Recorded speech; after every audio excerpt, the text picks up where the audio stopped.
Are we good to go? This is Movie Crap, the movie news stream show. I hope you can hear me. I'm going to wait till I hear me on here. Is that unprofessional? Good to go. Yes, I can hear me.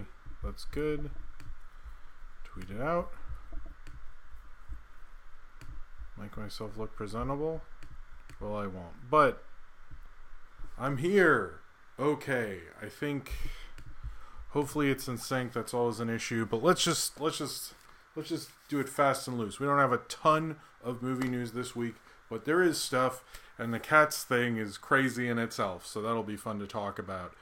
Sorry if the sync is a little off. Thank you, Austin. I have a moderator. I might make someone else a moderator as well at some point. So I'm sorry if that's a little fuzzy. Let's bring this down a tad. I'm sorry if it is a little off. I hope it is. And the Red Bull is ready over there. Get my phone. Put that over there. It's synced enough. Thank you, Ryan. Ryan's makes me feel better about myself. Thank you. All right. Yes, we have the Cats news, which, by the way, Ryan let me know about. Is kind of crazy. I almost want to talk about it at the top of the show. Should I talk about it at the top of the show? Is that sort of silly? Maybe it is. Just because it's so unprecedented. But, okay, we're at the top of my script. But, do Cats first, please. Okay, but before I do Cats first I want to say thank you all very much for coming. This is my movie news. This is my movie... Sibyllus. All right. This is my movie news streaming show, Movie Crap, live. This is the final episode of 2019 because it's Christmas and all that stuff. But I wanted to get one. I wanted to get one in here. I don't think this is going to be a shorter one because there's a lot of bits and bobs, and so hopefully we can do this in about an hour. I think that's what we're going to do. So sorry about that. If you're expecting a longer show, there's just honestly not enough news. But we'll get into that first. Before we start, I'll go over various topics. Then there's segments. I'm going to do a Mandalorian review and a segment about the deal that made Star Wars. And then after that, we'll do Patreon questions and questions. You can, if you would like to ask a question, do so in the chat. But if you'd like to support the show, this channel is 100% supported by you guys, either through Patreon or on Super Chat. And I very much appreciate it. So if you'd like to support the show or be a part of the show and kind of egg the show on and get me to say some crazy thing, then use that function, or Patreon, or just watching the show is support enough if you financially are not able to do so. And I understand this is a tough season for finances. So, trust me, I get it. But anyway, I wanted to say thank you all very much for being here on Star Wars weekend. But it seems like it's really Cats weekend if you ask anybody. How do these things look?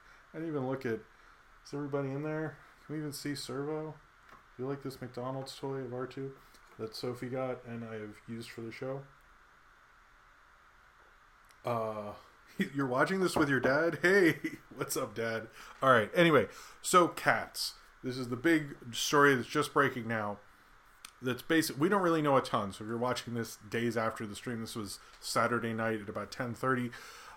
We are aware that the Cats is going to get a new version sent out Sunday night through a server, or has a hard drive sent out by Tuesday to other places that are doing digital projection. If you didn't know, it's all through computers now, to spruce up and kind of enhance the visual effects, is what Tom Hooper's saying. I was aware that he is. I was aware that he was fixing the.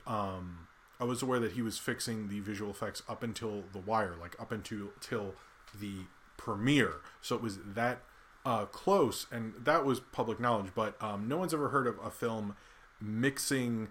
No one's ever heard of a film like changing special effects during its release.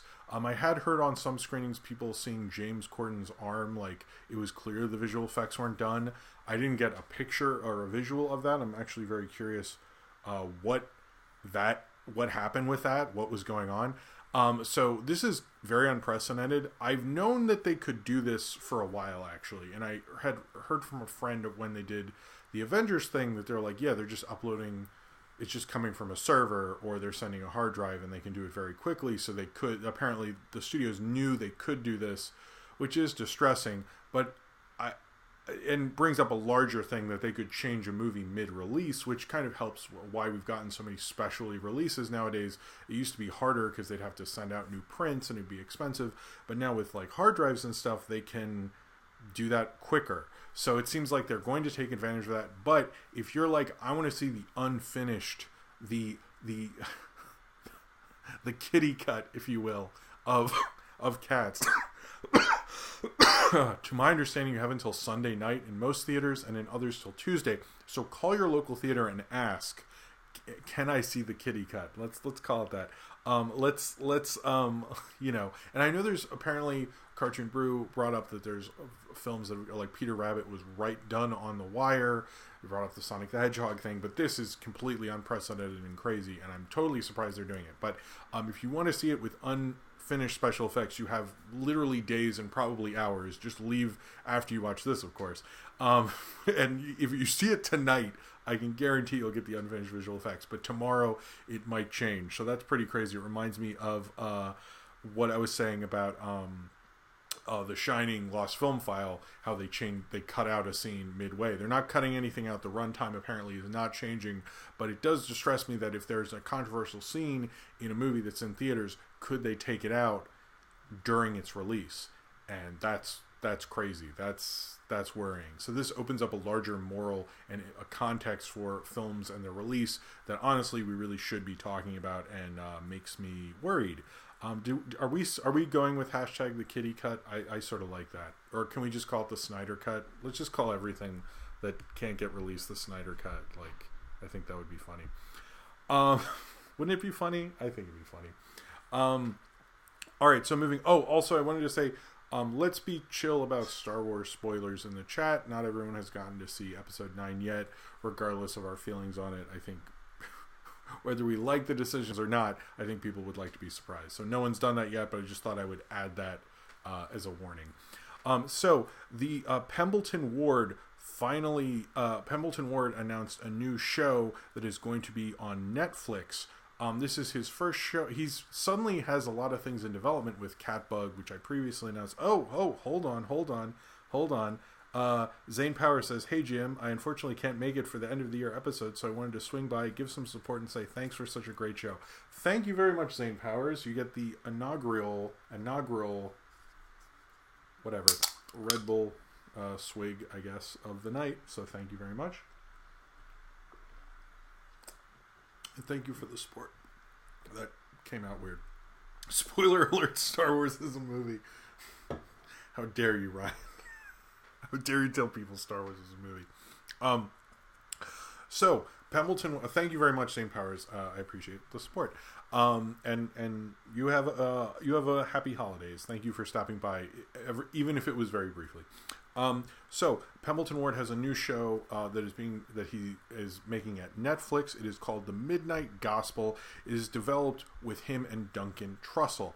Now the idea is about Clancy, a space caster who leaves the comfort of his home to interview living beings in dying worlds, and it's produced by Titmouse. Now, this all sounds interesting, but it opens up a lot of other things. But it's actually, the other interesting thing about it, it's actually audio taken from Duncan Trussell's podcast, the Duncan Trussell Family Hour, which will be then animated into a show. Now, there's been shows made of podcasts or podcasters who've had shows like Comedy Bang Bang or Mark Maron, but none that have actually used the audio from the show. Pendleton. I don't know why I call him Pendleton. I noticed I was doing that in my notes too. You're right, Ryan. Sorry. Pendleton Ward. So Pendleton Ward, with this show, he's going to take Duncan Trussell's show and animate this kind of context to it, which I'm curious how that's going to work. I have not listened to his podcast. I probably could. Let me move the mic a little. Oh, that was a bad idea. I guess I could have, but I saw Dan Harmon was on one. Apparently it talks about the multiverse, and I've heard it's very open. People bare their soul a little bit on the show. I'm curious how they're going to do that. It's the first show I've heard of that really does that. Austin says, really liked Trussell on the Harmontown. I used to listen to the Harmontown. I really like Harmontown.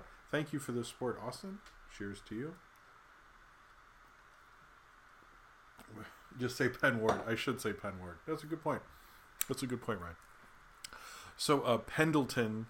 There we go. Pendleton Ward, and this guy, it's an interesting idea for a show. The character designs that have been released look very Adventure Timey, but that's, his style.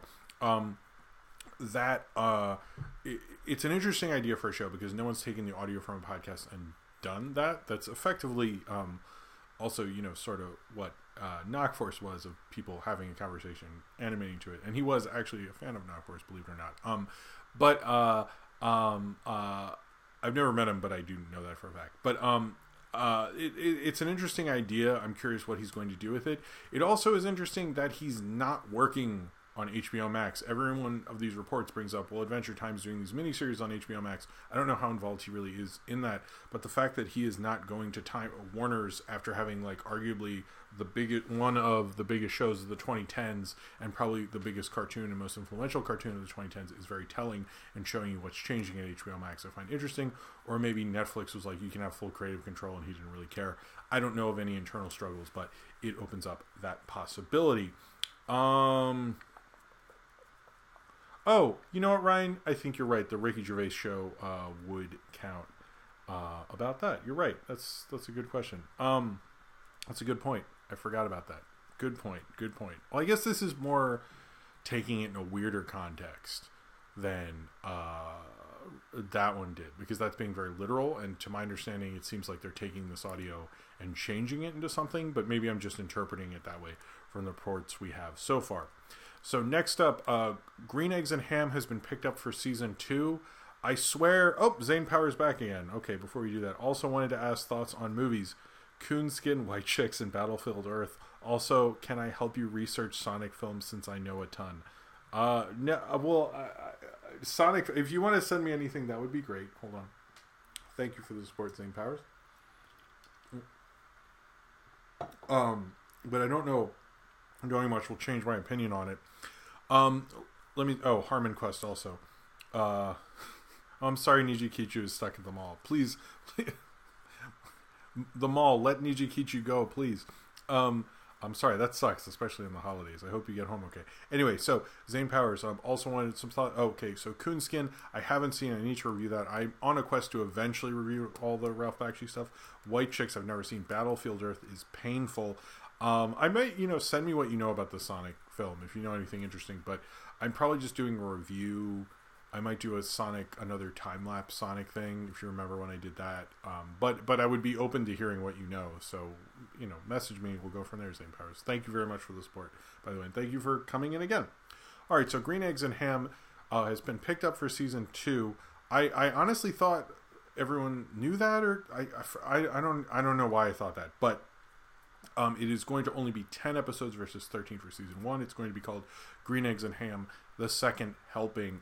No news on when that's going to be released.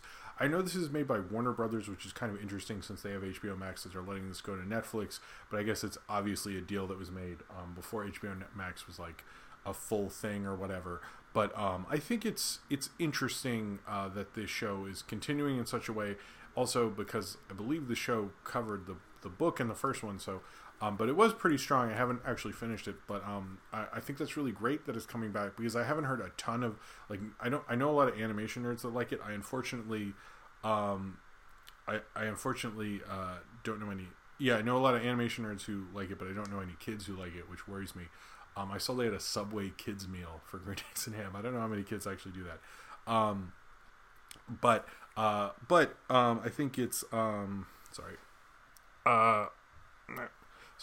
I think it's pretty cool that Green Eggs and Ham is coming back and at least doing well. I don't know how long Netflix will keep it around, but it's an expensive show anyway, so I don't know if in any universe it would get to stay around that long. But it's pretty cool that Netflix is doing that. Next I'm going to talk about... Sorry. We're streaming along here. Okay, so the Onward trailer, I continue to not be as into Onward as Soul. It's definitely something I'm going to see, but the whole concept seems like, you know, the animated version of Bright, and maybe more appealing than Bright, but I'm still like not fully into it. I get more more of the idea of a quest, but it just doesn't really like, I'm not excited. It's more just like, I'm seeing this movie, and that's about it. So I saw there was a new Onward trailer. There's a lot of cool trailers this week, and I think it was probably the most underwhelming one of all of them. Next up, it just wasn't, I don't know, wasn't into that. All right, so the next one, apparently Tarantino is done with his version of Star Trek. He admitted in an interview that he hasn't really talked to them, and he thinks his Once Upon a Time in Hollywood is kind of his big sort of his last film, and the next one he wants to be a little more modest or whatever, and he doesn't really want that to be his 10th film. Supposedly, one of the things a lot of people said about it is that he helped develop the plot of the script and develop the script, but he did not he was never going to write the script, which seemed a little off. I'm really curious if this idea in the script, a lot of people brought up, is that going to be made into a comic or turned into something, or are we just like, is it just not happening at all? And it seems like this got somewhat far in development, so I'm a little curious like what we had, and like, couldn't there be a comic book of it or something made, like, couldn't it just be made and say like story by Quentin Tarantino and whichever the screenwriter was, or something like that? But apparently like they haven't met in a while, and he just doesn't think it's going to happen. But it sounds like he's been in talks and he's done meetings he's done meetings for bigger franchise projects. Like, I knew he did a big meeting for Friday the 13th. He had a James Bond in development at a certain point, which didn't work out. This one seemed to get a little further and be considered a little more by the studio than I'd ever seen it before. And I wouldn't really mind Tarantino leaving the auteur thing to do it, but unfortunately, it doesn't look like it's going to happen. But I think it would be a good... I think it would have been interesting, but I think it would be a good comic. So there. So in news, maybe that I'm probably pushing everyone's patience by bringing this one onto the show. But don't worry, guys. I have the hot Quibi news that 50 Cent has an animated series on Quibi. It's a superhero anime. I know Quibi, which is like YouTube, but if you paid for it and celebrities made shitty things on it, or at least that's what I think it's going to be. It's going to be called Trill League, and it is going to be a team of black superheroes who, in an age of social injustice and internet trolls, are tasked with saving the world from monsters, supervillains, and haters of all kinds.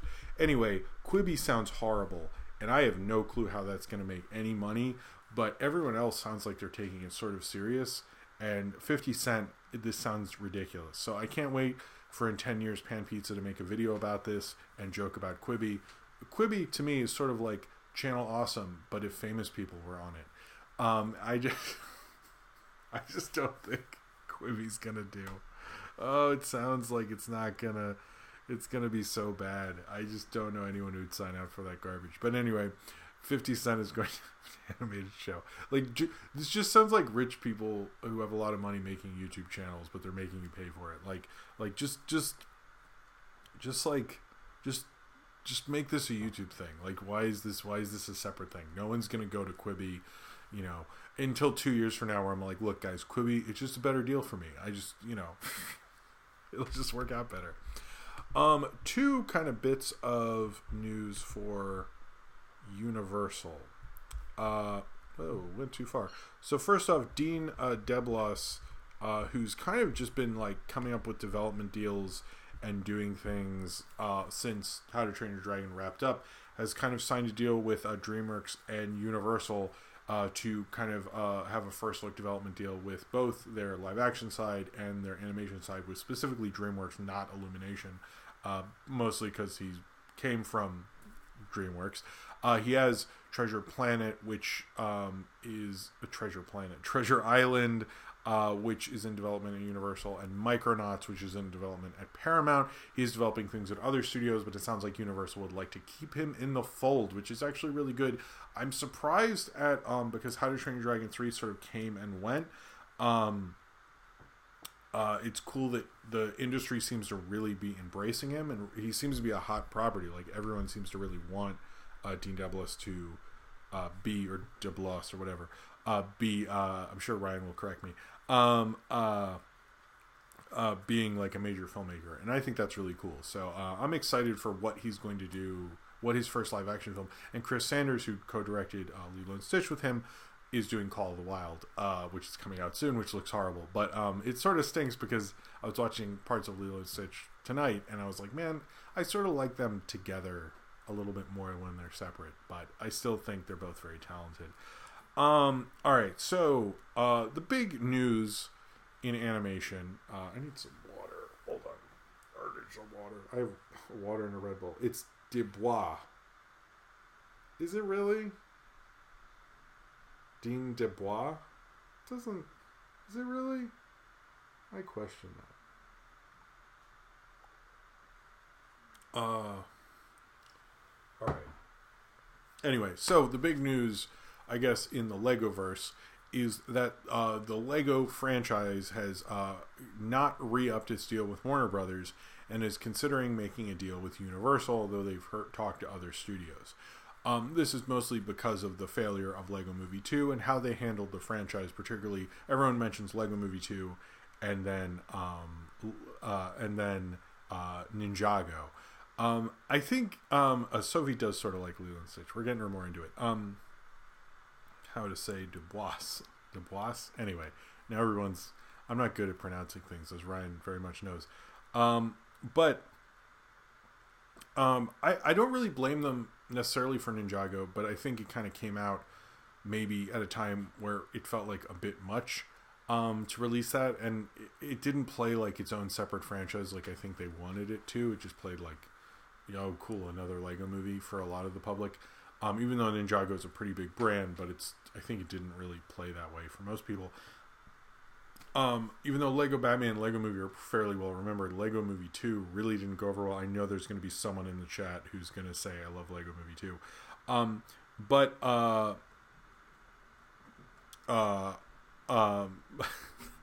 I think Lego Movie, it makes sense for them to find a better distributor because Warner Brothers really dug into the ground. And Universal, if you're going with someone who runs a major animation studio, you don't have a lot of options really. And Lego, I think, really had to look at what they were, where they were going to go, because I don't think Disney would make them a priority, basically. So Universal, who has both Illumination and DreamWorks, made a lot of sense. And also Chris Miller and Phil Lord and Chris Miller have an overall deal there as well, which I think probably helps that they could probably work with them again, even though they do have deals with other studios as well, much like Dean DeBobo. But I think it'll be interesting to see what happens. I sort of think Lego needs to take some time off, but in terms of the projects that are already in development, Lego Batman 2 I don't think is going to happen based on that. And then the Great Brick Race, or the Million Brick Race, or whatever it was called, I feel like could still happen, but we'll see. I kind of think they need to come up with a good concept for Lego Movie 3 if they do that. But maybe Universal could. I could see it going under DreamWorks, because DreamWorks sort of needs a win at this point, other than the How to Train Your Dragon things, because I don't think Abominable really blew up or anything like that. But it'll be interesting. It'll be interesting to see what happens with this and where they go post working with Warner Brothers. But Universal sounds like a good home for them. I think that would actually work, considering everything that Universal has that would work to their advantage, really. So we'll see what happens there. Next up, the Superman Red Sun trailer. This is, of course, a DC animated version of the comic book, the miniseries, I believe, or graphic novel of Superman Red Sun. It's basically if Superman crash landed on Earth in Russia during the Cold War. I've never read the comic, but it sounds like a cool movie to me. Maybe I will see it. I was definitely interested in it after watching the trailer. It looked cool. I would like to see more of these DC animated things. I've always wanted to see more of these DC animated things, and it's always hard because they don't really announce the release dates very well. I'm sort of hoping they change that with HBO Max. but we'll see about that. But it looked really cool. I was definitely into it, but I missed the Death of Superman ones, and I really wanted to see those as someone who read that stuff when it came out. So most likely I will miss that. But it's a cool trailer letting you know that Superman Red Son is coming out next year. And I missed Batman Hush also that Austin just brought up. And apparently maybe it sucked. I don't know, but I missed that one, and I read that storyline when it came out too. So the Tenet trailer, I actually had an interesting experience where there were these Subway ads for like, in 2 days you'll see Tenet, in 1 day you'll see Tenet. I posted it on Twitter. It's a weird little ad. And I saw it originally on my phone, but then I did see it before Star Wars. It looks really cool. No one knows what the fuck's going on in Tenet at all. All I can really understand about Tenet is that it's somebody who controls time and can move forwards and backwards from the trailer, but I have no clue if it is like a superpower or like is it like a weird thing or like I don't know what it is, but I think it's John David Washington, I think his name's he looks really cool in it. Robert Pattinson's like in the background, which is interesting because I think normally a big director would make them switch places, but I kind of like the way it is in this. Visually it looks like, Nolan, Dark Knight. As soon as you saw the building, it's like, oh, it's like Dark Knight or something. It's like Inception. It's like Interstellar. It's like his kind of crime sci-fi movies. And actually, to be honest, it looked like more Inception or Batman or something. So I think it'll be, it looks really cool. I'm curious to see what it'll actually be like, and we learn some of the plot. I'm usually not really a Christopher Nolan person. I don't really like a lot of them, but I quite like Dunkirk. I thought that was whoa, sorry. I thought that was actually a cool movie. So I kind of like him when he's more Memento and more economical and simple, and when he's like too bombastic in his ideas and stuff, I kind of don't like it as much personally. So I would like to talk about hold on.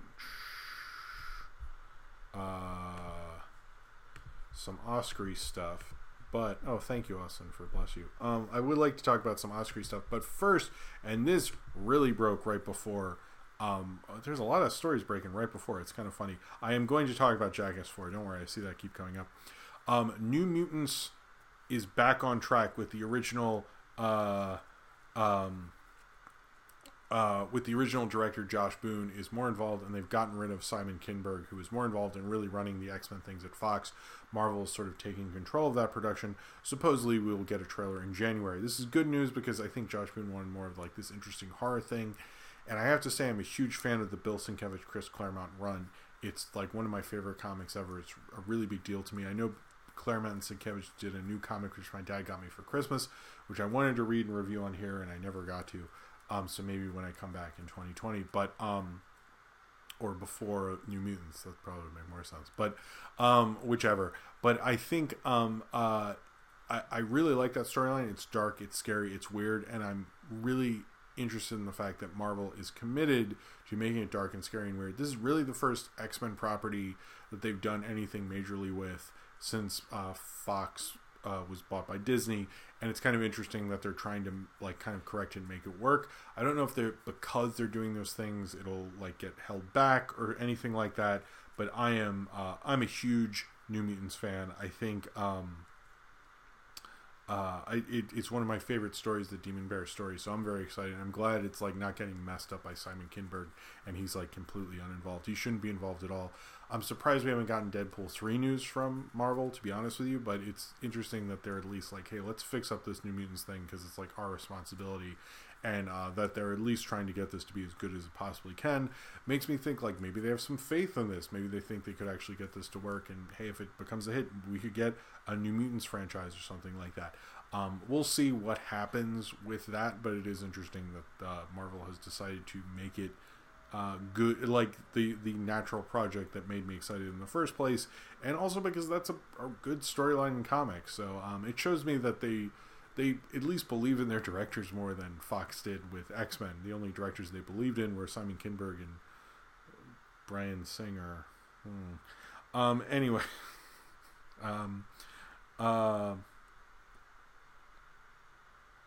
what? No, I don't. Disco Spider, I do not think that was weird. Connor Johnson. I saw Knives Out today. It was brilliant. Oh, I thought it was fun too. Thank you, Connor Johnson. Thank you for the support. All right. I have two Oscar things. First off, is the Oscars are considering going host. Magic is in New Mutants, Austin. I'm pretty sure. I don't know if we get Cypher. I forget who all is in it. It's that movie's been. We've been hearing about this movie come out for so long. It's a little crazy. I did. Connor Johnson, you should check out my review of Knives Out. I wear a sweater in honor of. It's a sweater movie, I guess. I don't know. Anyway, so the Oscars are considering going hostless again. There's lots of top talent like Tiffany Haddish and The Rock and all these people that they say they're going to get, but they never do. I think hostless worked best. I know it didn't work out for the Emmys, but I think it works for the Oscars because the Oscars are so bogged down by a host unless you get a Billy Crystal or like kind of an all-entertaining host person that doesn't annoy you, which Billy Crystal was great at. I know Eddie Murphy's on SNL tonight. They almost got Eddie Murphy. I think that would have been a good choice if it had worked. It didn't because of all the Brett Ratner stuff, and then Eddie Murphy supported Brett Ratner, which is distressing. But I think that's a good move, to be honest with you. I don't, unless it's Billy Crystal, I'm not a big Oscar host person. Seth MacFarlane I didn't hate as much as anybody, as most people, because I thought he did some funny jokes, but and I'm not a Seth MacFarlane person. I agree what Ryan said and William Bibiani has said is like we should just have the Muppets, and I think the Muppets would be great because you can have a variety. You don't have to have Kermit up there. You can have Fozzie up there. You can have Gonzo, you got Miss Piggy, you could do all sorts of different bits, and you wouldn't get tired of any of them because they could switch between, and the Muppets would be amazing. You could just make the Muppets always host the Oscars. I would love it. But if you're, you know what, how about this? It's either you have no host or you have the Muppets. There's no in between, nobody else. I think the Muppets would, I agree, the Muppets would be amazing in hosting the Oscars. It should have happened already, and it should happen now. It would be, that would be so great, right? And I bet it would help the Muppets out. And it's also like, I think the Muppets, no one's going to get mad at them, and it would make there's not enough all audience sort of things, and that would help the Oscars be more of a family show, as well as like not losing its edge, which I think the Muppets, when it's done correctly, can do very well. Anyway, okay, so the Oscar shortlist. Now, before you go, Jim, Oscar shortlists are stupid. They are, but I'm going to still talk about it. So the nominees will come out January 13th, which is a little bit a ways, but they have the shortlist, which are kind of not the nominees, but a longer list that they pick the nominees from. In terms of best foreign films, interesting things to note is Parasite got in there, Pain and Glory, which is Pedro Almodovar's movie, a bunch of other stuff, a film from Estonia, Russia, Poland, North Macedonia called Honeyland. You can check these out. They're all online. But I was curious, certain things in there. Documentary had things like Apollo 11, American Factory, which is on Netflix, One Child Nation, The End of Democracy, things of that nature. But best original score, we have things, at least on the short list, we don't know if it's going to happen. We have things like Avengers Endgame, Bombshell, The Farewell, Ford v Ferrari, Frozen 2, Jojo Rabbit, Joker. What, really? I wouldn't go that way, but okay.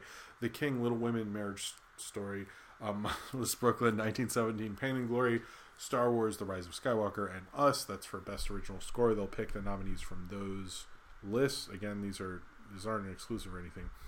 Best song, we have things like Into the Unknown from Frozen 2, Speechless from Aladdin, that sounds like a terrible choice. Spirit from The Lion King, also a terrible choice. Never Too Late, also from The Lion King, another terrible choice. Catchy song from Lego Movie 2, I hope does. I'm Gonna Love Me Again from Rocket Man would be cool. Glasgow from Wild Rose, everything like that. But scrolling down, animated short, here's the interesting ones. So animated short, things that got in there is Kit Bull, which I haven't watched but is on Disney Plus, and I would like to do a review later, and Hair Love. So there's a chance both those will get nominated, or one of them. I love Hair Love. It is currently on YouTube. You should definitely check it out. I cried. It ruined the beginning of Angry Birds 2 for me, and I believe Animat said the same thing, just because it was so powerful. I might make a different video cutout of a previous movie crap where I review Hair Love during that show. Hair Love is such a great short. I really want Hair Love to get nominated. There are other things on here. I will list off the animated shorts and then I will stop talking about this. Dirka. Anyway, it says parentheses daughter. I cannot read that. He can't live without Cosmos, which anyway. Sorry. Horace Pisti, I think. Memorable, Mend My Mind, The Physics of Sorrow's Sister, and Uncle Thomas Accounting for the Days. I would like to see all the animated shorts this year, maybe. I might make a point of that, but I say that every year. And then I don't, but I am of the belief that they should be available online and not in theater. I think the theater thing can happen, but I would like them to be more available online. But yeah, Kit Bull as... I didn't know Kit Bull was on YouTube for free as well. But okay, Kit Bull is on YouTube also. And their YouTube channel... Oh, okay, they have a lot of stuff that was also on Disney Plus on their YouTube channel. That's pretty cool. Thank you, Ryan, for sharing that. But I need to watch Kit Bull. I should have her... Maybe when we come back from Movie Crap. I'd also like to do Forky Ask a Question, because Sophie's watching all those quite a bit, and I know them pretty well. I'd like to do a review of that at some point, too. So apparently there is a Wile E. Coyote movie in development. It is going to be directed by the director of Turtles 2 and everyone's favorite Earth to Echo. Dave Green. And this is going to be Wile E. Coyote versus Acme. We don't really have a plot, but it's sort of interesting that it's not Wile E. Coyote and the Roadrunner, and I'm curious what Acme... Because, they give him all his traps and all that stuff. Clearly, they're a big part of Warner Brothers, and I get that, but what are they doing with this? What's the concept? I'm curious about that. It seems very interesting. I know Warner Brothers is trying to do stuff with the Looney Tunes and do stuff with their animated stuff, what they did with Scoob and everything like that. So I'm curious what they're going to do with the Warner Brothers things, but Coyote vs. Acme, I'm curious about. I think that would be cool. I keep seeing people post about Jackass 4, so I will talk about it a little earlier than I thought I would, but we'll talk about it. So Jackass 4 is coming out on March 5th, 2021. This would be the first one after Ryan Dunn died in 2011. I'm surprised that this is happening again. It seemed like they probably wouldn't make another one, especially Action Park didn't really do that well, and I'm kind of curious how well this movie will really do. I think one of the things that really helped Jackass 3D was the idea that it was going to be that it was in 3D. I think that was such a ridiculous idea. So I'm not sure if the audiences will be there as much, but it seems like people are actually excited. I've seen a lot of talk about it online, so maybe that will work out for it. I don't know, but yeah, Jackass is coming out March 5th, 2021. So it doesn't sound like they've shot it or anything, but apparently they're waiting on Johnny Knoxville to make the decision. I wouldn't expect a Jackass 5, but I didn't expect a Jackass 4. I'm a little surprised that they're doing it, but I think more power to them. They were all successful movies. They kept being more successful. I think the third one was the highest grossing one. Maybe I'm wrong about that. I am thinking that since it's in 4, could this be in 4DX exclusively, and your seat could shake and there'd be hey, shoot at you and stuff. If you're really gonna go for it in our modern movie going climate, make it a total you have to spend extra money to see Jackass 4 and see it in this ridiculous way. I think that would be a really cool idea, frankly. I don't know. I feel like that's the only way you could really do it to make it fully interesting. But maybe just them getting back together. But it has been a while. It's been over 10 years, so that gives me pause. But I think, hey, it is definitely happening at this point. All right, so there's going to be another He-Man show. This is different from the Kevin Smith He-Man show. It is also going to be at Netflix. Seems like Netflix between... I don't know, did they officially do the live-action movies going to Netflix? Or they were considering sending it to Netflix. There's talk of that. But the Kevin Smith show, which is going to be called Masters of the Universe Revelation, takes place after the original show and that continuity.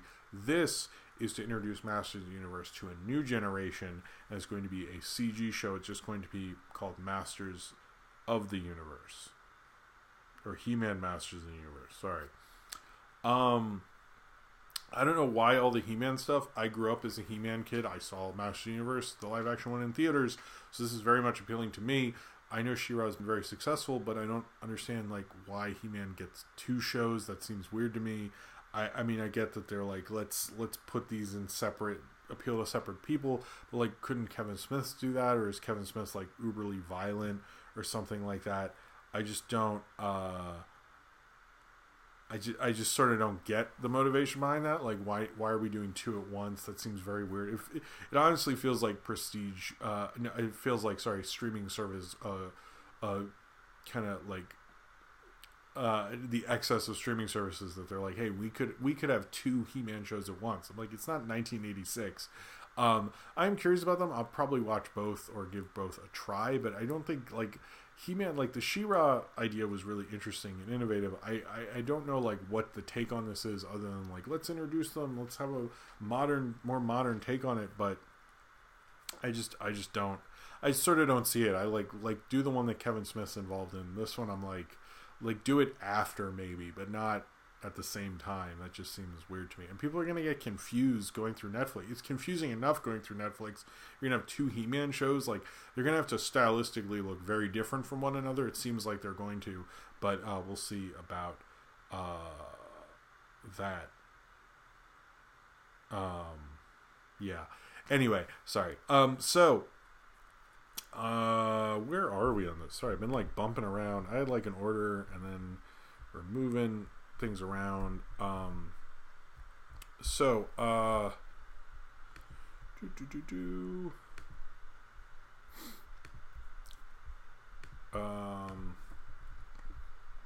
wanted to, so Top Gun, the trailer for Top Gun Maverick came out this week. I don't know if Top Gun is really a big franchise for you guys. It really wasn't for me either. To be honest with you, it wasn't a franchise I grew up caring about. I have seen Top Gun. I know people care about Top Gun. I think I've just seen it once. Like, it wasn't like a big movie for me. But it is going to come out this summer. It's called Top Gun Maverick, which is sort of like calling your movie Avengers Captain America, because like that, yeah, that's the character, but whatever. They've been trying to make a Top Gun 2 forever. In fact, that's why they made that terrible car racing movie, Days of Thunder. This looks very pretty. I like the director. I think visually he's an interesting director to do it, but I sort of like don't fully like... I'm halfway between. I think a lot of older people will see this because they've been waiting so long for a new Top Gun. Like, seriously, forever for a new Top Gun. So I think there's a lot of pent-up demand, more so than people realize. But my main complaint is what I said on Twitter, is that it is, like, not gay enough. Like, it is 2019. It's going to be 2020 when this comes out. Let's make this... Like, I know everyone joked about it, and Tarantino joked about, like, how gay this movie was. Let's poke those away. Anyway, how gay this movie was, but it is. So, let's go for it, man. Like, why are we holding back on the gayness of Top Gun? Like, let's have 2 guys, like, jerking each other off in the plane, or, like, all sorts of crazy shit.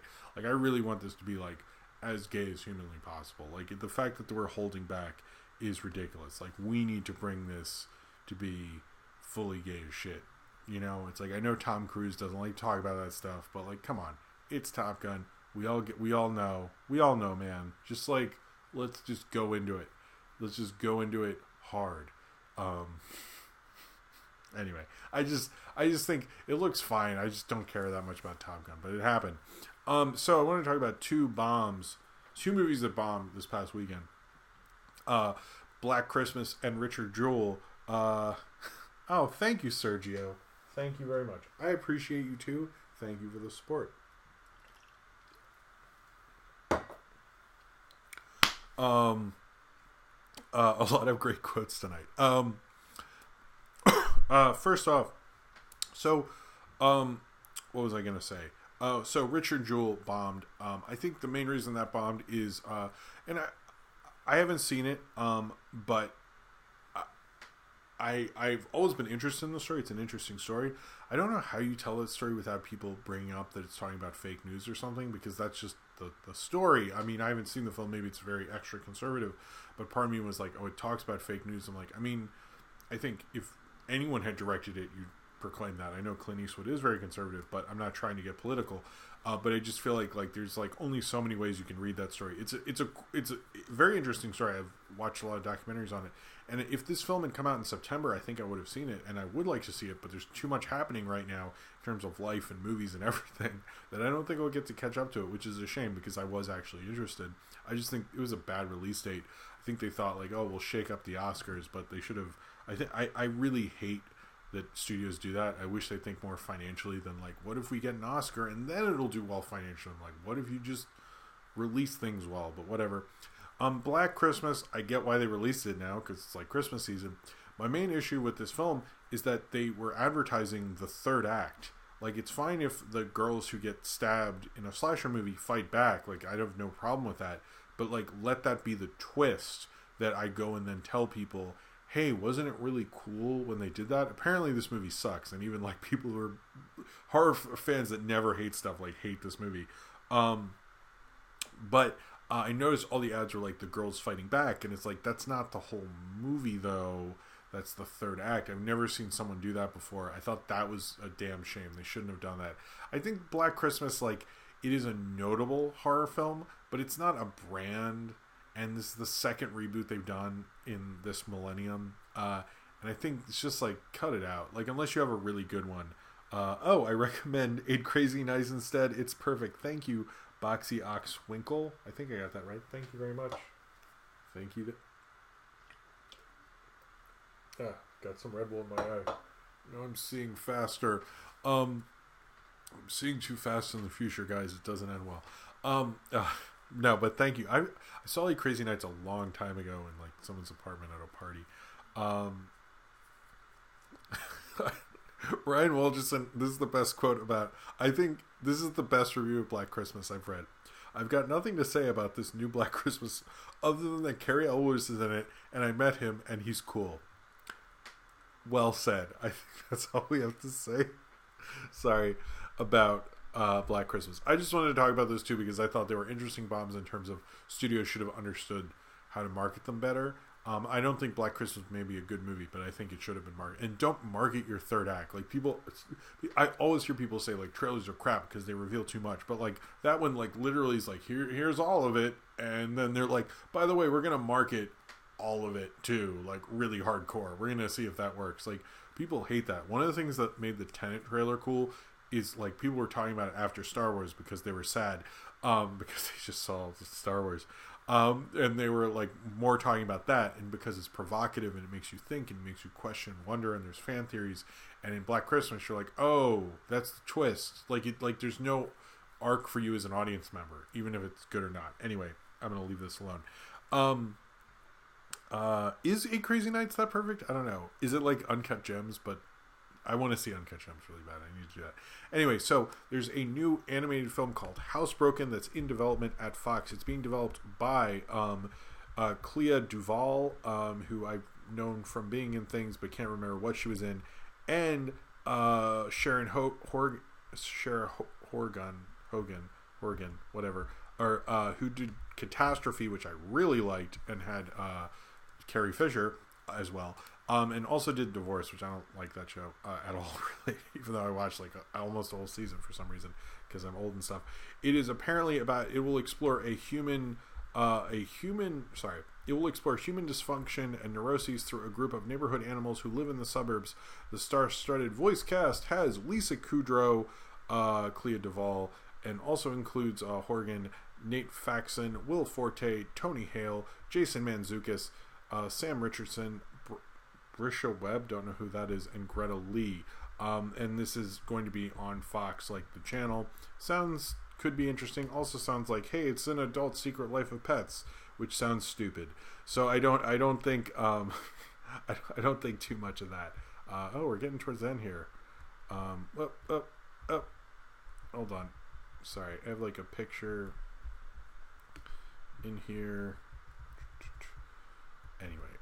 All right, so I found this interesting. I don't think a lot of people are talking about it, and I saw a few people talking about it. It sounded like a cool anime, and I'm not a weeaboo, so I don't know much about a lot. I don't pay attention to too much anime. It's not. I don't have anything against it. I wish I could. It's more of a time thing. But anyway, So the director of Mind Game, who also did that episode of Adventure Time. I'm a huge fan of Mind Game.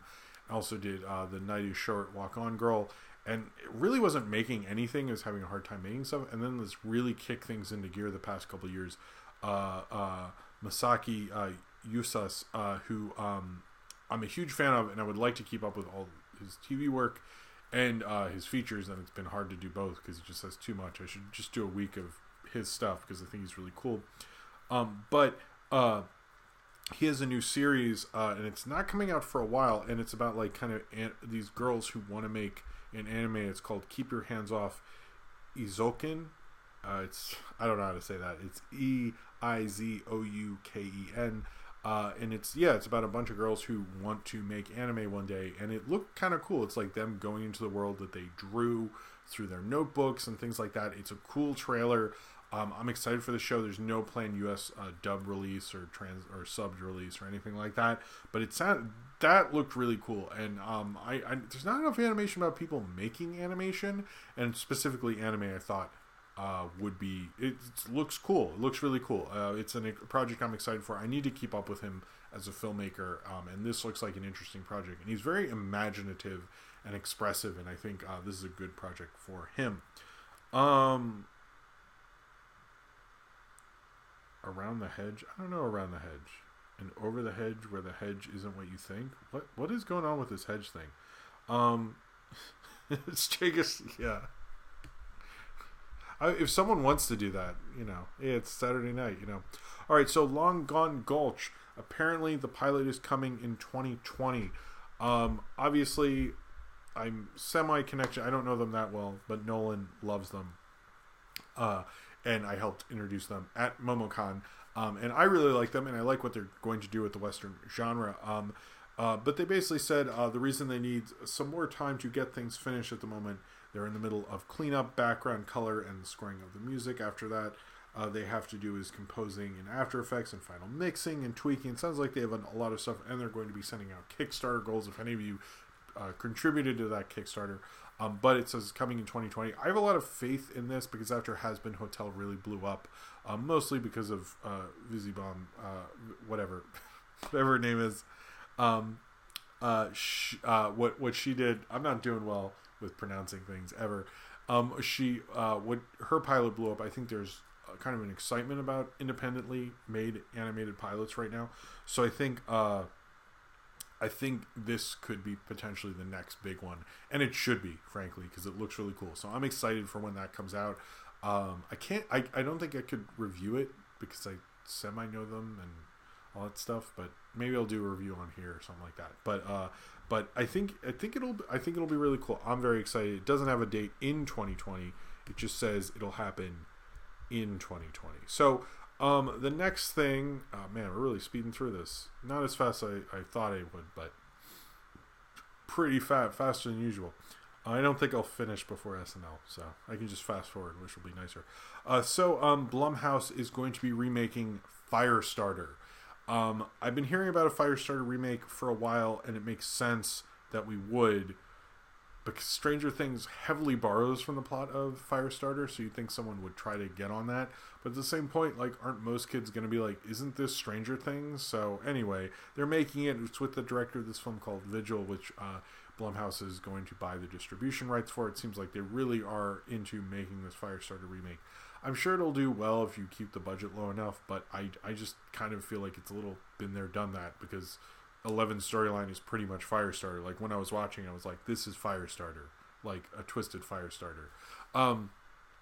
We don't really need it, but I guess they're doing it. I mean, it's sort of an obvious take. I was not surprised that someone's going to do that.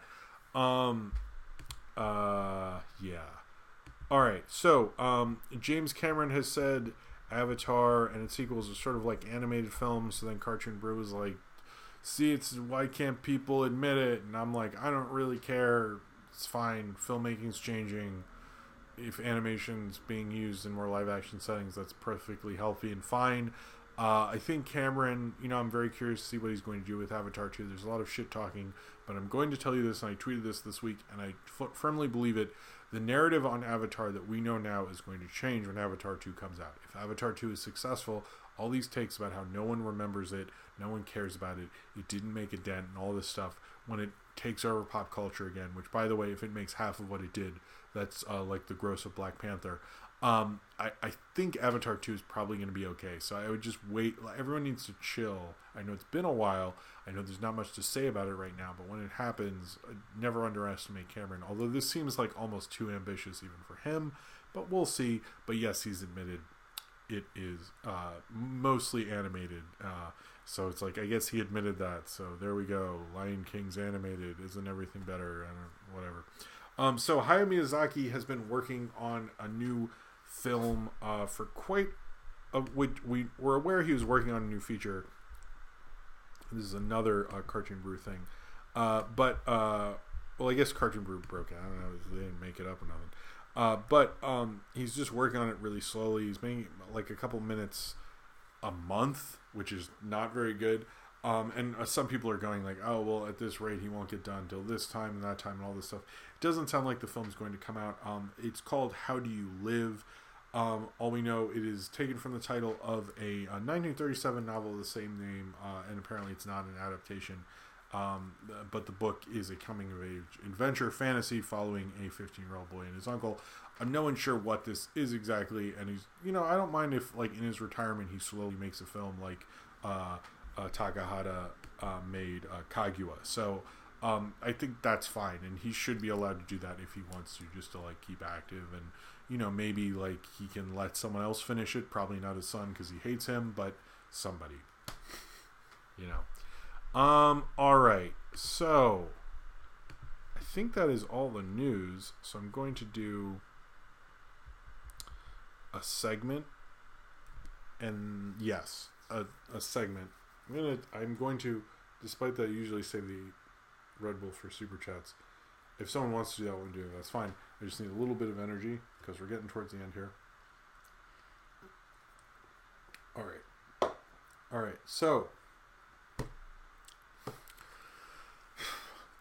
this is about the kind of the deal that made Star Wars, or at least gave Lucas control of Star Wars. There's a lot been said about this deal over the years, but kind of the full context of it is sort of what makes it so interesting, other than it made Lucas like exceedingly rich, and is inevitably what was able to what made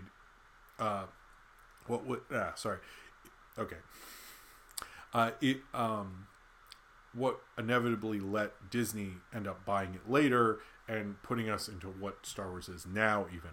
So, Lucas was making Star Wars under Fox, and Al Ladd Jr. really believed in him. The board really didn't, even though Lucas, I think a lot of people forget, American Graffiti, which he made before this, was Oscar nominated, was actually a significant hit, and he was kind of the heir apparent to Coppola, and Coppola was really big. He's Francis Ford Coppola. He made The Godfather, so there was a lot of promise on him, and he wanted to make Star Wars. Now, a lot of directors, Michael Cimino with Heaven's Gate most famously, even Coppola himself with Apocalypse Now, Scorsese with New York, New York, were making these excessively budgeted films where they'd have full creative control and all these things, and most of them bombed except for like Apocalypse Now. Lucas wanted to make Star Wars. That was his big auteur statement, which people sort of forget, but it really was. And so they weren't going to give him enough money, and he was trying to get more money, and he worked out a deal. And this deal gave him all the merchandise rights and sequel rights, which meant nothing to them because there weren't a lot of sequels then. But then you're like, well, why would a studio, even in 1977, give up merchandising rights? Well, it's interesting because at that exact studio, Fox, in 1967, they were making a film called Dr. Dolittle, which was a huge famous bomb, right as New Hollywood which was starting, which is interesting that this deal ends up affecting Star Wars because Star Wars is at the opposite end of New Hollywood. It sort of kills New Hollywood, so it's a deal that Lucas got to prosper off of. Anyway, it's a circumstance that that they were very late on New Hollywood. But in the same year, Dr. Dolittle is this big, expensive, huge musical. It has Rex Harrison. It's going to bring back musicals because they've had success with things like Sound of Music, My Fair Lady, things like that. And they think, let's get Rex Harrison and make this Dr. Dolittle thing and merchandise the crap out of it, make a ton of money.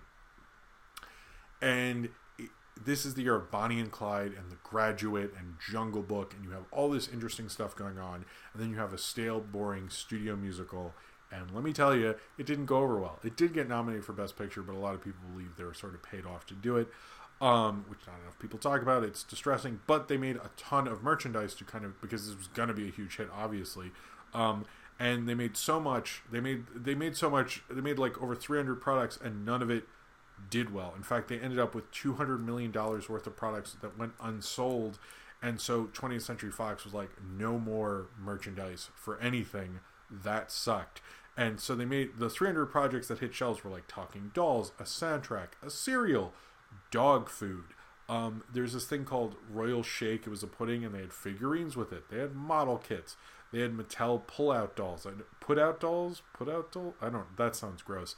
A giraffe Jack-in-the-Box, a ukulele music grinder, probably a bunch of other crap I'll find on the internet later. They just had tons and tons of this stuff, and they didn't think, did anyone want Dr. Dolittle merchandise? And it turned out, no, they didn't, and no one even liked it. It was a huge disaster of a bomb. And because of that, Fox was like, absolutely, you can have the merchandising rights. If I even bring that up in the meeting, I will get totally yelled at.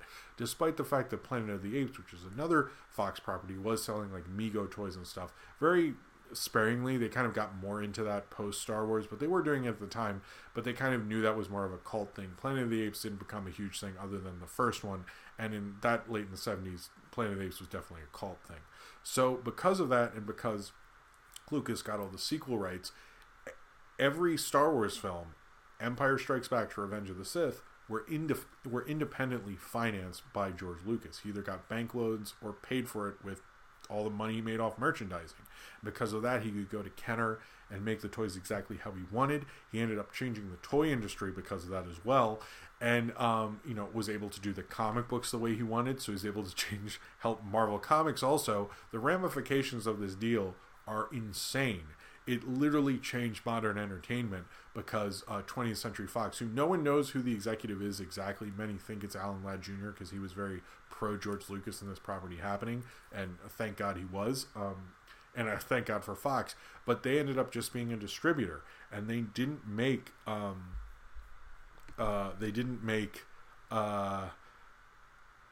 they ended up, not making as much off the other ones because they got semi-cut of the merchandise, but not a lot. Especially the prequels, they made like nothing off of the merchandise. Lucasfilm made all of it. And the toy companies made some, this deal had massive ramifications. And because, no one talks about it. Empire Strikes Back, Return of the Jedi, Phantom Menace are independent films just distributed through Fox, but independent film is more of a representation of basically art house film and not actually what independent film is, which is just a financing term, to be honest with you. But this deal literally changed everything, and it's all because as Hollywood was shifting into New Hollywood, they made an epic mistake, which then helped start the new phase of Hollywood directly after New Hollywood, which Star Wars then killed. So it's kind of an interesting kind of beginning and end to those eras, kind of help this happen and help Star Wars happen and help the blockbuster really come and take shape and become what it was because of the failure of Dr. Dolittle and the business smarts of George Lucas. But I think he just really did that to get more money for Star Wars. Even he thought the cheaper sequel would be Splinter of the Mind's Eye and all that. He didn't think it would be Empire Strikes Back. No one knew what it was going to be, but it kind of blossomed from there, and financially and deal-wise he was set up to do it and become who he was. Anyway, you could say Star Wars is not an indie movie. Star Wars, A New Hope, is a studio movie, to be clear. Empire Strikes Back and Return of the Jedi are indie movies. So, anyway, that is the deal that literally made Star Wars happen and changed all of entertainment, basically. Alright, I think that was a good one. I've always wanted to do that segment. Sorry if that was me pontificating. So, I'm going to do a Mandalorian review. So, if you notice that this is the last one of the year for Movie Crap, I will try to do a review of Mandalorian 8 later. I hope you guys like the Mandalorian reviews. What a bunch of McClunky. That was good, Austin. Sorry. I like that. Someone should find the landfill with all the Dr. Dolittle stuff. Anyway. So I hope you guys like the Mandalorian reviews I do. I don't know if I'll continue doing reviews of this for a full show. I haven't really decided. Or if you guys like the movie crap segments, please let me know if you hate them or not. I really haven't heard any negative connotations about them. But anyway, so I wanted to talk about the 7th episode of The Mandalorian, which came out Wednesday to not compete with Star Wars. I noticed there wasn't a ton to people talking about it, which they really should, because it's like better than Rise of Skywalker. But it's really very much okay, hold on. This is from Sergio. I feel like if Empire released in the internet age, it would have gotten the same reaction as The Last Jedi. I agree with that. Hold on. I have the super chat. Thank you very much, Sergio. I appreciate the support. I agree with that because when I was a kid, a lot of kids hated Empire Strikes Back and would get mad at me when I said I thought it was the best Star Wars movie, or tell them even my dad thought it was the best Star Wars movie. Nobody wanted that opinion. Everyone hated that opinion. So you were very much right. I completely agree with that. And it's only recently, I think the interesting thing about The Last Jedi you'll see is in 20 years it'll be considered a great Star Wars movie because all the people that were so passionate about it either like died or didn't care as much, and all the people making lists of Star Wars films are like cinephiles who do care about those things and will continue to wave that flag. So I think Last Jedi in 20-30 years will have a much better reputation, much like Empire did, because for a while it didn't. So that is a very excellent point. So anyway, Mandalorian Chapter 7, which I forget the name of, is very much the penultimate episode, the next one being the season finale, and it feels that way, getting Gina Carano back, her having an awesome MMA fight very much at the beginning. They really like to showcase what she can do, and why wouldn't you, because she's awesome at doing that. Seriously, by the way, see Haywire. And then she gets the guy from the beginning, whose name I forget, and they kind of go on this adventure to basically fight back against the people who've taken over the town that Mando destroyed because he took Baby Yoda. And I find that whole quest, I really like it, and how all the stakes make so much sense to us. We totally get why they're going back and what he's fighting for. I like Carl Weathers' kind of performance in it. I like everyone's performance in it, but I like how this feels like a Bonanza season finale. I've noticed everyone's comparing the show to like Xena and like Hercules and stuff, and I'm like, I guess, guys, but to me it's Gunsmoke and Bonanza, and this felt like that, where you already met her, you know her deal, you're effectively like going into this town. It seems like much more of a trap, and you're getting more of like, what is this Baby Yoda thing anyway? And I just think, what is going on with Paul Blart in this conversation? This is so weird. What's going on in the chat? Everyone thinks Paul Blart is the next Star Wars or something. I'm so confused. It's hard to talk about this and then anyway. Sorry, like Paul Blart. You guys are funky. I should review Paul Blart. I'm surprised no one's put that in the movie review vote, and I'm sure someone will now. But anyway, I like how this is a classic kind of TV Western. I think the last week's, which I didn't talk enough about, where they go into the jail, felt like that way. This very much felt like that way as well, but this feels like the tradition of TV, but kind of the cinematic version of TV. Herzog should have been utilized better with it, and this does feel like very much a two-parter season finale where I really want to know what happens, and it almost feels like structured like you could watch these two in a row, and like the kind of dip where it all is lost in the plot, when you hope, obviously hopefully nothing will be lost. But I did really like that in this, Star Wars effectively doesn't do very well showing the stakes of the Empire and what people really lose through war, despite even when Quentin Reviews talked about how Star Wars is trying to say something about war. And I don't think it effectively does that most of the time. But Rogue One did that very well. And I feel like this episode really got like, hey, I know the Stormtroopers are dumb and they can't shoot stuff and all that stuff.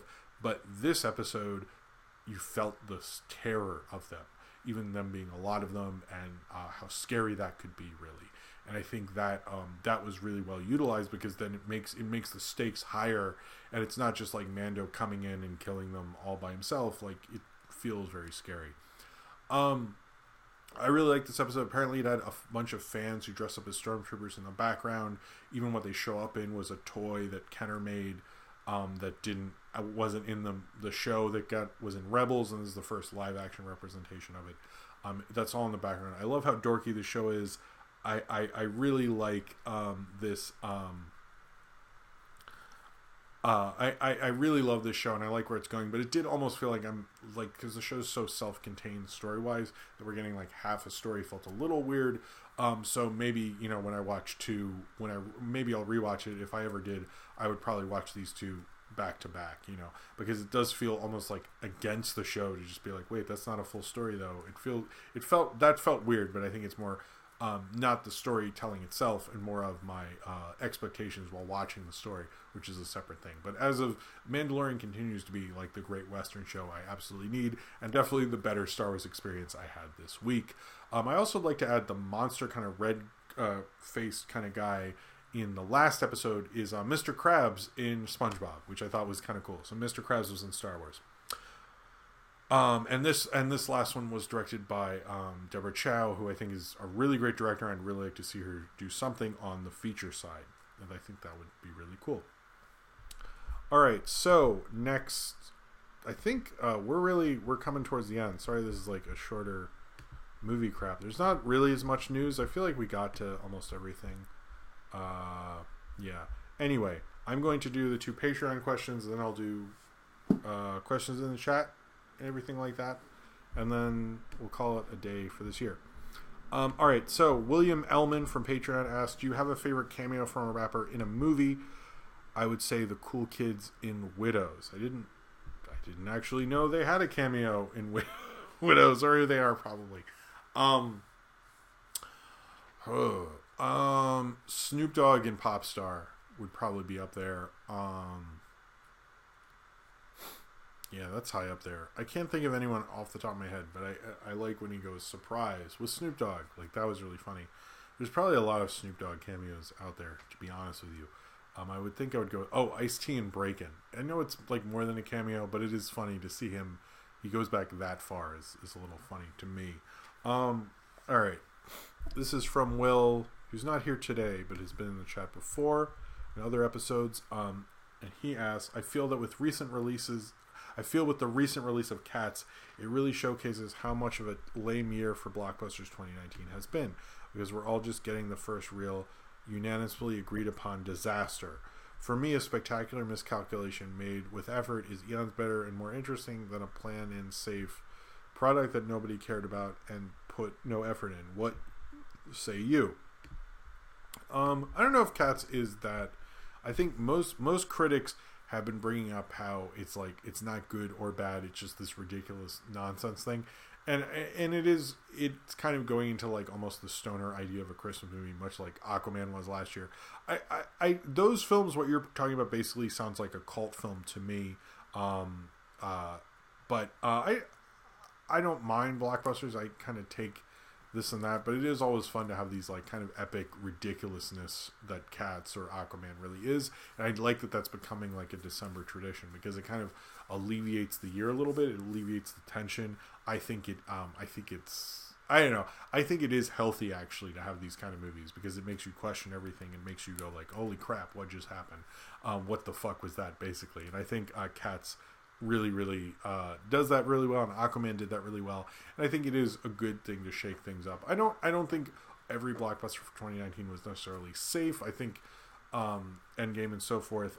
Spider-Verse 2, is there a pulp art mall spider? What is going on? Thank you Blocky Oxwinkle. That, wow, okay. All right. But anyway, I think I said everything I need to say on that. So, let's get to the questions. Thank you for the super chat. That was a weird one. All right. Where are we? Put question in front, and it makes it a little easier. I'll try to do that. Tyler, question. Thoughts on Disney making FXX channel into Adult Swim animation clone? They air all of Fox Animation stuff now. Even make Adult Swim bumpers too. I didn't know that. I know they did other Adult Swim type things. I know they've been wanting to do that forever, rip off Adult Swim. So it makes sense that they'd want to do that because that's been in development at Fox for a long time. It sort of makes sense to me because I know that's been a thing for them for forever. Question, what was your favorite Christmas gift you have gotten? Probably, actually, my dad got me a New Mutants comic that I had always really wanted. And the one he got me this year, I think, is currently my favorite just because it surprised me. I didn't know it had come out, so that was really cool. Probably something to do with that. I don't know. I'm probably forgetting something, and someone will be offended. So, I got a VCR from my grandfather, who I worked for, and he spent extra, and he was like, "You deserve it." And I was going to film school, so I think that would be up there. And I still have that VCR because it was cool to pop up to do that. Question for, that was Nathaniel Foga, by the way. Ryan Walterson question, aside from cats, what is the most unintentionally horrifying special effect you've ever seen in a movie? That weird ball of flesh thing from Big Trouble in Little China, I saw that on syndicated TV when I was a kid, and it freaked me the fuck out, and it still sort of grosses me out, so I'd put that up there. I would say that. Question from Disco Spider, what's something you really want Sophie to get into? She was sort of getting into Star vs. the Forces of Evil, and she picked it out herself.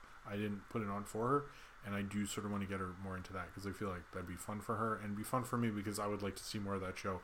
I just saw the beginning of it, and then I kind of fell off from it, unfortunately, so I would say that. And I would like to be able to talk more about it. So, question, what do you think of film preservation between nitrate and or acetate? I think I'm very pro film restoration. I know it's very hard to restore some of those things. It's very difficult to, but I think it's very important that we do, because I think that's our shared cultural history, and to see how people moved in those times, I think is actually very important. I think they're both kinds are good. I'm not sure what you're saying with that. Jacob's Shelter, sorry. Courtney question, hey Jim, it's my birthday on the 24th, and I was wondering if you could wish me a happy birthday. Courtney, of course I will wish you a happy birthday. Happy birthday to you. Should I sing? I think is that too much? I don't know. Happy birthday, Courtney. Hope you have a wonderful birthday on Christmas Eve. I hope all the Christmas stuff does not get you down, and you have an amazing birthday. And everyone is really chill for you on your birthday and doesn't just forget about it for Christmas. I hope you have an awesome day on the 24th. I hope that was good. I feel like I screwed that up. Anyway, question, Paddington 1 or 2? I do like Paddington 2 a lot. I'd probably go with Paddington 2. I need to actually review those. Sophie's watched them off and on, and I quite enjoy both of them. Okay. Wow, a lot of questions. Okay, question, is it possible for a movie to be so bad that it can't be remade? Like, for example, a movie so iconic, so bad that remaking it would be futile? Yes. I don't think anyone could remake Manos. I don't think anyone could capture The Room again, and I think you're right about Trolls 2. McClunky means family. That's good.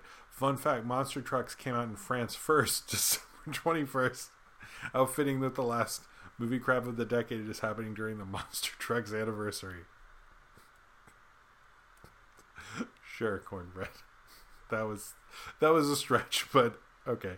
A question from Not Plausible. Any thoughts on Red Letter Media? I like Red Letter Media. They're often too cynical. I often get sort of turned off by how cynical they are, and sort of don't watch them for a little bit because of it. I saw their like Nerd Crew thing on Star Wars and just felt like really reaching, like how the press thing about the script was to drum up excitement because they're so screwed and all this stuff. I was like, dude, that's what all anecdotes on talk shows are. They're made up by the studio, or they're like labored over or rehearsed. Like, it seemed like they just didn't understand how talk shows work, and I was kind of like, did someone just tell you yesterday that that's how this works? Like, no shit. Like, they all have their talking points printed out. I mean, I'm sure it's based on a little nugget of an idea, but it's always, from my understanding, very exaggerated. So I thought that was a weird Nerd Crew. That really turned me off, that last Nerd Crew, to be honest with you. I just thought it was like a real real stretch, and like just showed to me they didn't understand how those things work on a very fundamental level. Like, there's a real show to them. Like, did they really think those people were actually like being real on those things, on those talk shows? Like Good Morning America? Like, grow up, come on. Question, favorite cartoon TV Christmas special you watch everywhere? Mine's the regular show White Elephant episode. I would say the big ones, the Grinch, Peanuts, Rudolph, Frosty. Those are kind of the big ones, and we've been watching them a lot. And the Casey Musgraves Christmas special, which we've been watching on Amazon, is actually really good. Good all audience kind of stuff.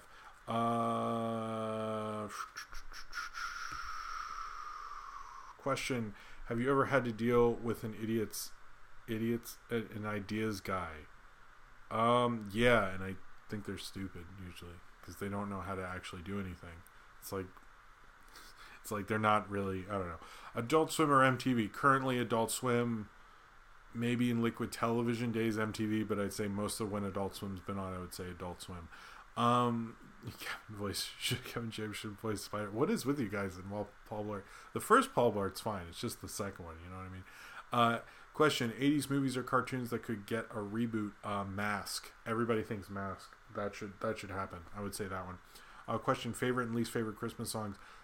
Favorite, I would say Jingle House Rock. Least favorite, maybe, I don't know, Grandma Got Run Over by a Reindeer or something.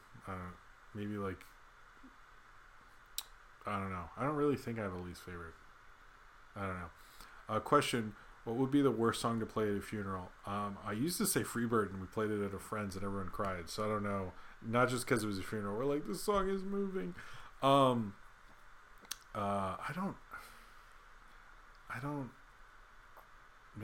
don't know what a bad song would be. Just one that just didn't fit the person. I don't think there's an actual bad song. Sorry. Question: any advice for transferring VHS beta tapes to a digital format? Find the right way to do it. Do a lot of testing and then watch what you've recorded, because sometimes if you're doing a lot of them, you'll mess up tracking and then you're stuck with that digital thing. So make sure you do your stuff right and back it up. Question: where do you keep the Monster Truck toys I gave you? I have them in a closet somewhere, but I still have them. What's the property? Hold on. What's the worst property to try and make a big franchise out of? Companies have tried to do this in the past. I say Ghostbusters, Jurassic Park. I would say Jaws or Speed, to be honest. Those shouldn't have had sequels. It doesn't make any sense. Question: are there any countries whose animation deserves more attention than they're getting? At least in America, France. Question: can we see you breakdance? No, because I can't. Question: since we're on a Paul Blart kick for some reason, what's the best and worst Happy Madison movie? I used to like Grandma's Boy, but I think Click would be up there worst. I haven't seen enough of them, so I don't know. I couldn't answer that one. Christmas time is definitely the word. What would you consider? Hold on. Okay. My sister is working on a headliner for Netflix Junior called Go Go Corey Carson. Check the trailer. You should watch it with your daughter. Okay, discount. Thank you very much. I will go check that out. Cheers to you. Thank you for the support. Okay, question. What would you consider Paul Blart the modern equivalent of Casablanca? Sure. Why not? Question from Sergio. You listen to any modern hip-hop music? Not really. I listen to those. I really just listen to the same crap over and over again, but the Spider-Verse soundtrack would probably be the most modern I do. What's your favorite food? Pizza. I think I answered everybody. Didn't I answer everybody? Are we? Okay. I think that is it. The show's gone on way longer than I thought. Niju Kichu, I miss you. I hope you're okay in the mall. Yeah. Thank you very much, Ryan Walterson, for helping out with a lot of these. He came up with a lot of these for me and helped keep me informed. Thank you very. Oh, Niju Kichu's here. Right at the end. Right before I'm about to go. Do you have anything you want to say, Niju Kichu, before we go? Also, thank you for Austin for being an awesome moderator. You were great. I would say thank you all very much for you guys for supporting the show and supporting me doing different and interesting things on this channel. I have a really great audience, and I really thank you all. Sorry, Niji Kichu. But anyway, I really want to thank all of you for all the support you've given me this past year and the show, and you guys have been really great, and I really actually very much appreciate everything you've done for me personally and for this channel. And it's been a crazy year. I was on TV at the beginning of the year, and then I'm live streaming at the end of the year, so that shows you how much things have changed with this channel. I think it's going good. I think things are going great. I'm not sure when we'll be back. It might be the first Saturday in January, might be the one after. I will keep you informed. Check me on Twitter. Do click that notification bell, because I would like to do a surprise stream once or twice later at the beginning of January or something. I'm not going to do one because it's the holidays, but I hope you all have a Merry Christmas, a Happy New Year. I like all this stuff going on. I don't understand the Paul Blart thing. But the next video will probably be the Mandalorian cutout and then the George Lucas thing later. Thank you all so much for all your support and for being really an awesome fan base. I'm very appreciative of all of you and everything you've done for me and for this channel, and you've really made this channel a great place to be. And just thank you guys. Thank you so much. Anyway, I think that's it. Look, BB-8's in here, and there's can you see the hologram? That's a dumb way to end it. Anyway, that's it. Check out my videos, the last Mandalorian review, the MST3K reboot thing, which MST3K fans hated that idea when I posted on Facebook. The review of Jim Henson's first Christmas special, and then after that, the Christmas in Tattertown, Ralph Bakshi's Christmas special, believe it or not, first Nickelodeon original cartoon ever made, and then Rise of Skywalker review. A lot of stuff came out this week. Also check out Saber Sparks' video about what ruined Blue Sky, which I also worked on. It was a crazy week. Anyway, thank you all very much. Have a good Saturday night, and I will see you guys in 2020. And subscribe if you would like to.